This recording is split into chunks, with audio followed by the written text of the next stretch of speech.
constructed, and that's an old world technique, and you can find that in some of the English megalithic sites over in England. But 3 carbon datings came from that, and the oldest was 4,000 years old. And in that mix with charcoal, they found hammer stones, rubbing stones, stone scrapers, and stone spallings. When these stones were actually taken off the bedrock, these big flat stones, and used for different, like walls, wall slabs, roof slabs, and other parts of the site. These things had to be quarried, but there's no modern drill marks on them. And somehow the bedrock is foliated, so it comes up in layers like an onion, and you can peel it off. It takes a bit of effort to do it and not break the stone where you don't want it to be broke. But the edges are actually shaped. They call it dressing the stone, and the technique they used is STONEHENGE. It's percussion flaking, and it's much like knapping an arrowhead or a spear point or a stone knife. It has all the serrated edge on it where somebody had taken a stone hammer and started bashing it, reducing the size of the stone, shaping it to the shape they wanted. And we found those spallings right there, too. And below all that, the bedrock had been quarried, the wall of that chamber had been built, and then soil had built up, and then some tools were deposited. Charcoal was deposited there, too. So we have a 4,000-year-old date on the main site. That's when we think it was constructed. And the astronomical work actually began in 1967, and there was a book called Stonehenge Decoded that came out in 1965 by Gerald Hopkins. He was originally from England, and he was in the Harvard-Smithsonian Center for Astrophysics down in Cambridge, Mass. The book became a bestseller. It said Stonehenge was a computer. It not only predicted, the 18-year lunar cycle, but it actually could predict eclipses, according to Gerald Hopkins. And that really got a lot of interest among my dad and other researchers, because we knew out in the woods, and they were out in the woods at the time, of these big, tall, arrowhead-shaped stones. And even going back to the first researcher in the 1930s, he was aware of them, but he concentrated on that 1-acre main site. So the thought was back in 67 was, well, maybe we have astronomical alignments. These stones are out there. They must have served a purpose. And they're all around the main site, about 500 or 600 feet from it. And in 1967, they began clearing out trees, about 800 feet of trees. And unfortunately, the weather didn't cooperate to actually show the sun setting on the stone, and we think it was a winter solstice at the time. And 3 years later, in 1970, the weather cooperated, and the sun set right over the top of that, and it was the first day of winter, about December 20th to 21st of 1970. And so then the work really picked up after that. By 1973, we hired a professional survey team to come in, and they began surveying the site, all the astronomical alignments and walls. And in 1977, that phase was complete. We sent that data to the Harvard-Smithsonian Center down in Cambridge, Mass., and the results came back the next year. And they said that if these stones were used for astronomical purposes, they don't quite work today due to the Earth's tilt. The Earth's tilt is about a 41,000-year tilt cycle, the obliquity. And they said they would work about 1800 BC, plus or minus about 200 years. So that 1978 results kind of agreed with the 1971 radiocarbon dating. So we do think the site's around 4,000 years old. That is interesting. Now, how old is the Stonehenge in the UK? Yeah, that one dates back about 5,000 years for the very beginning, and it's in like 3 stages, stage 1, 2, 3, and the third one, I believe, was divided into A, B, C, and it took roughly 1,500 years to build Stonehenge from the latest information I've had. I've been over there a few times to Stonehenge, but it was like a work in progress for quite a while. They would set up stones, take stones down. They had actually some wooden posts, I think they set up initially to watch some of the sun, solstices and equinoxes, and they replaced them with stones. And there's a lot of new discoveries at Stonehenge right now, including artwork on the stones and everything. But about 5,000 years up to, I guess, about 3,500 years ago was a building period of Stonehenge. But there were about 50,000 megalithic sites in Europe, and Stonehenge is not the biggest nor the oldest, and they actually go right across Russia, China, India. Korea had about 80,000 megalithic sites. A megalithic site is just a site with huge stone, constructions basically. It's 2 Greek words. It means huge stones or big stones. And they're finding them also in southern Africa, some in Northern Africa. Australia is one of the new ones I heard in the last few years, and there's actually an Aussie Stonehenge and some other stonework in Australia and South America. So actually in North America, we have about 800 sites, we think. So 6 out of 7 continents seem to have megalithic-type structures, and Stonehenge, of course, is the most famous. I think they have about 1 million visitors at Stonehenge. It's so well known, but it's not by itself. There are many, many more. Interesting. Now, you said some of this on the property goes back up around 7,000 years? Yeah, all that was basically what we think was a fire pit. We don't know if any construction took place. We don't have enough information at this time. And we've only excavated about 1 acre. If you took all the shovel test pits and all the excavations from 1937 when it began, all the way up to present. And we're still doing archaeology. I was helping on Thursday, and I'll be back on this Thursday to work on the site. And the one that's leading it right now is a past president of New Hampshire Archaeological Society. She's well known in New England, basically. She's really good. But only when about 1% of the site has actually been excavated. So it's like the tip of the iceberg, you know. So I think there's a lot more discoveries, probably a lot of information still in the dirt.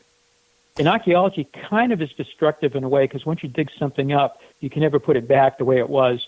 And with all the modern technology coming out, you hate to disturb something almost, you know. And usually when they dig, they usually leave a little square, like a quadrant, untouched, or they call it a bulk, I think.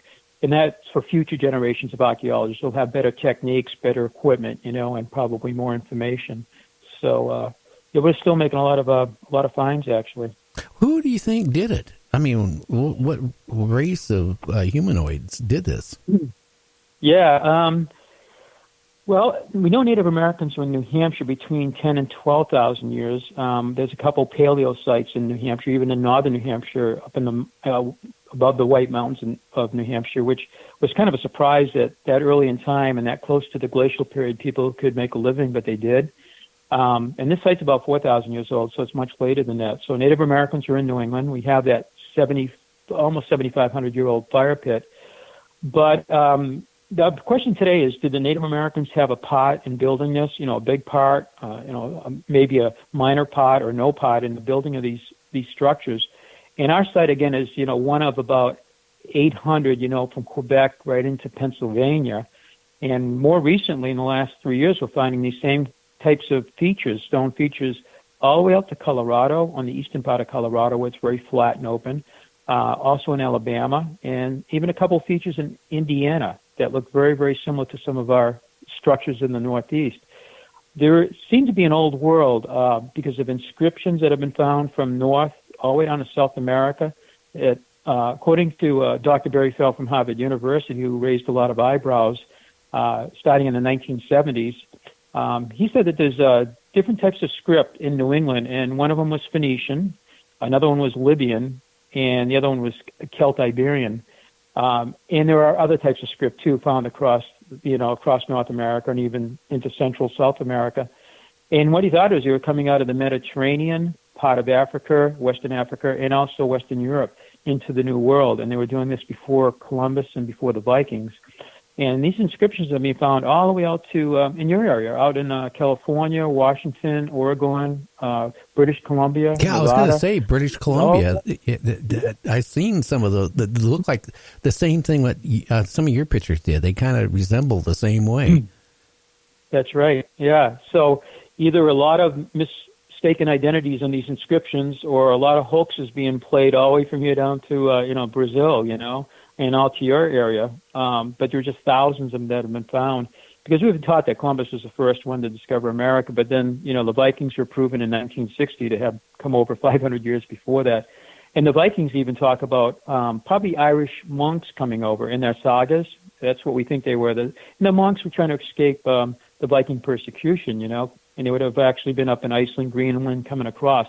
That still remains to be kind of proven, but the sagas seem to indicate that just like the sagas indicated the Vikings came, and when they found that site at Lonzo Meadow in 1960, they actually proved it. So, and 2 years ago, they found another Viking site up in Point Rosie, Newfoundland, by Worldview 3 satellite.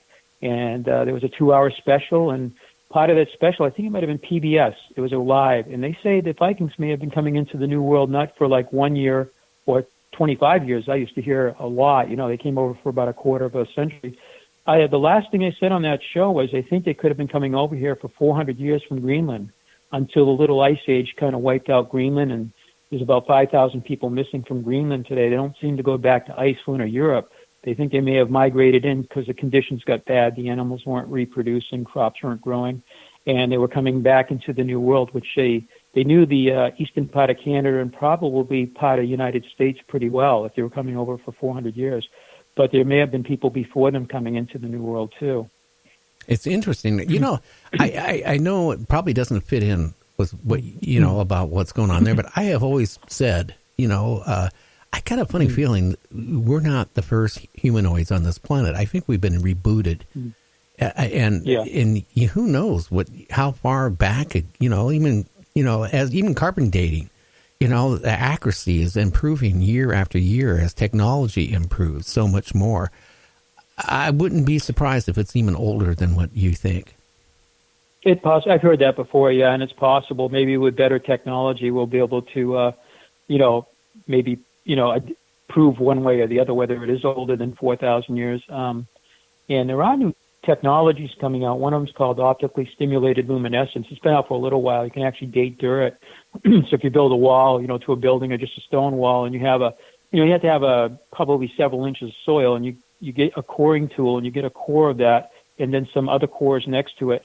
You can send it to a laboratory. One of them is in Denver, Colorado, and it costs a lot. Each core is about I don't even know. It's over $1,000, I think, per core.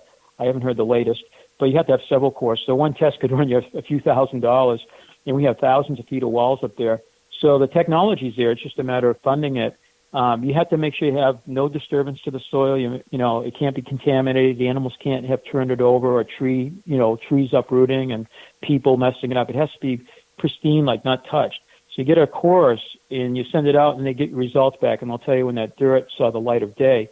The thing is, if you build a wall and then the dirt accumulates, in New England it's about an inch every 100 years from wind-blown soil particles, and vegetation decay. That's just an average, though. So you have several inches of soil. Some places we have like 18 inches of soil next to some of our walls that have built up. But we're on a hill, so there's some erosion going on, too. But, boy, if we had the money for that, we could actually have somebody that knew what they were doing, an expert, come up and take those cores. And then they could say, this stone wall's been sitting here for this long, or at least this long. It doesn't tell you when it was built, but it tells you the minimum date that it's been sitting there, So if it was a 1,000-year-old date, the wall could have still been sitting there a few thousand years before that, possibly, It's indirect dating, like carbon dating, too. But there's a new one I heard, and we got to find out about. It's called surface luminescence. It's supposed to be a direct dating technique, and I don't know how it works. I don't know how much it costs. I don't know how reliable it is, if it works in New England or not because of our weather. But you can actually supposedly directly date how long a structure, wall, or some feature's been sitting there, and I don't know how they do it. If there's anything to that, that sounds really interesting. It would give you a direct date. That wall was constructed on this many years ago. So I've asked some archaeologists, and the one I've asked was actually she was on top of some of the technology, but that one she goes, I am not familiar, and she was going to get back to me on that. I haven't heard yet. So, what's the average height of this wall? Oh, I'm sorry. What was the question? The average height of the wall. Yeah, they're not too tall. They don't look defensive at all. Probably, they're probably 4 or 5 feet tall, I think. In some cases, a little bit taller. And when you look at them, the soil is starting to accumulate next to them, over time. So they're not. That they look shorter than they are, but there are a few walls that are actually, you can see the exposed bedrock, next to them. The walls are pretty interesting. They're not like the New England farmers' walls, which are basically pretty linear. They're built out of a lot of, field stones, which are rounded stones, and they just kind of run in, straight lines. They divide properties. There are stock fences for animals, and there are also field clearings. And New England has about 240,000 miles of walls. It's the most of anywhere in the world, including, I've been to Ireland. I thought they had a lot of walls. But we have the highest number of miles of walls of anywhere on Earth, enough to go to the moon, basically. Wow. And that's in the historic period, like the 17 and 18 and 1900s, when they're building a lot of the walls. But we also have walls that are not like that. The walls bend. The walls are curved. The walls are actually shaped like animals, like serpents. And these walls undulate both horizontally and vertically. Some of the walls contain standing stones. big slabs of stone that were peeled off the bedrock and stood on their edge. They're called orthostats. They can be part of a stone structure, like a chamber, but they can be part of the stone